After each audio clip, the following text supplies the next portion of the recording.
SSC 2025 এর বরিশাল বোর্ডের তথ্য যোগাযোগ প্রযুক্তির যে এমসিকিউ প্রশ্ন উত্তরগুলো রয়েছে সেগুলো এক নজরে তাড়াতাড়ি করে দেখে নিব আমরা সবাই। প্রথম প্রশ্ন হলো ডেটাবেজের টেবিল থেকে শতযুক্ত তথ্য আহরণ করাকে কি বলে? উত্তর হবে কোয়েরি। পাওয়ার পয়েন্ট ও স্লাইড শো করার জন্য কোন ফাংশন কি ব্যবহার করা হয়? F5 ফাংশন হবে। এখানে অ্যাডোবি ফটোশপ একটা পতাকা দেওয়া ছিল, প্রশ্ন ছিল উপরের অবজেক্টটিকে আঁকতে হলে কোন টুলটি ব্যবহার করতে হবে? উত্তর হবে মার্কিউ টুল। তারপর হলো তোমার চিত্রের বৃত্তাকার অবজেক্টটিকে নিখুঁতভাবে অঙ্কন করার জন্য কোন টুল ব্যবহার করতে হবে? সেটা হবে গ নাম্বারটি shift plus equal plus tools, ঠিক আছে। তারপর আছে 5 নম্বর হলো ফটোশপ একাধিক অবজেক্ট ডিজাইন করার সময় ডিজাইনের নিচের কোনটি ছাড়া কাজ করতে পারবে না? সেটা হবে লেয়ার ছাড়া কাজ করতে পারবে না। 6 নম্বর নিচের কোনটিতে মাইক্রো ব্লগিং ওয়েবসাইট বলা হয়? সেটা হবে টুইটার।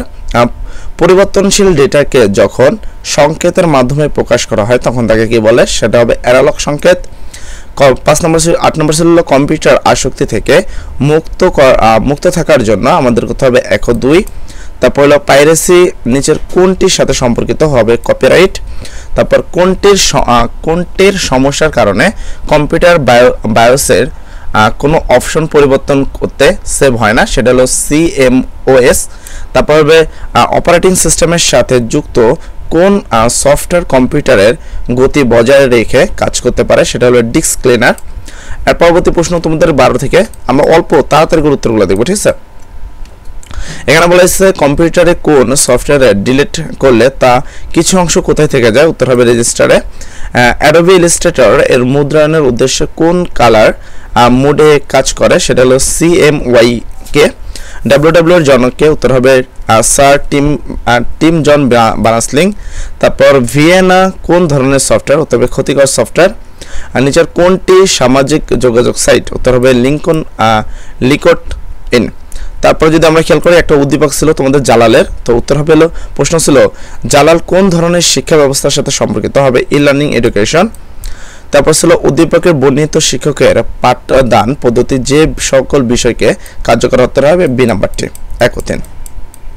19 নম্বর জনপ্রিয় ই-বুক রিডার অর্থাৎ কিন্ডেল এর স্বায়ত্তকারী কোন প্রতিষ্ঠান? সেটা হবে অ্যামাজন। অ্যাডোবি ইলাস্ট্রেটর প্রোগ্রাম প্রধানত যে কাজগুলো করে থাকে সেটা হলো 1 ও 2। লেআউট ভিউ অপশনটি ডেটাবেস প্রোগ্রামে কোন ধরনের ট্যাবে থাকে? সেটা হলো রিপোর্ট। স্লাইডশিট সফটওয়্যার ব্যবহার করা হয় হলো 1 ও 2। অফিস 2007 এর ডকুমেন্ট পৃষ্ঠা নম্বর দিতে কোন ট্যাবটি ব্যবহার হয়? সেটা হবে ইনসাইট। চক্ষুষ ইবুকের বৈশিষ্ট্য কি? উত্তর হবে 1 ও 3।